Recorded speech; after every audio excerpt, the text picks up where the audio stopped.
He can negotiate an informal accommodation that preserves Chiwenga's dignity and personal security in exchange of a peaceful departure from active succession politics.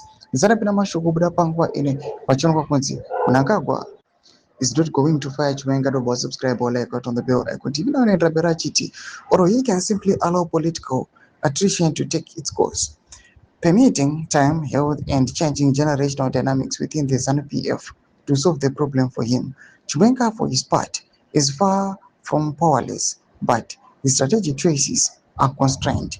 He can exercise patience, begging on the unpredictable nature of Zimbabwean politics. He can build quiet alliances within the party and security networks without crossing the line into open rebellion, or he can leverage the historical liberation credentials to negotiate a secure political legacy.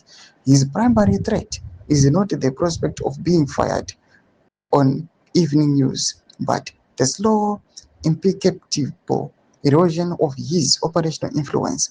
This dynamic of managing rather than destroying powerful rivals is not unique to Zimbabwe.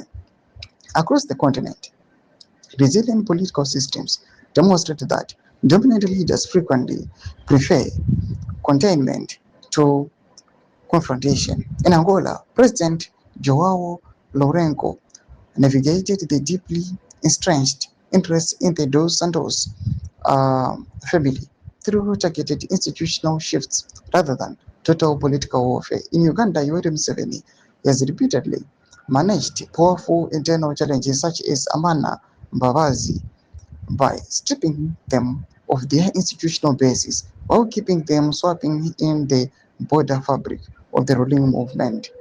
The fundamental law of authoritarian survival is simple: make your rival weak, but do not make them desperate. It remains theoretically possible that a sudden escalation of tensions, an unexpected political miscalculation, or an overt challenge to presidential authority could force Mnangagwa to dismiss his vice president. Political calculations are never static, yet when evaluated against the incentives created by Constitutional Amendment Act Number 3, the strategic arguments against a public firing are overwhelming.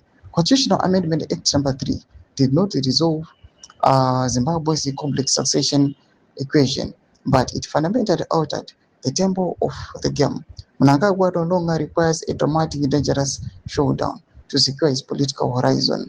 The most decisive shift in power are rarely marked by public dismissals or dramatic press conferences. Toma developments are pangwa ile. Penako message shemedu za video enyu, subscribe or like, chat on the bell icon.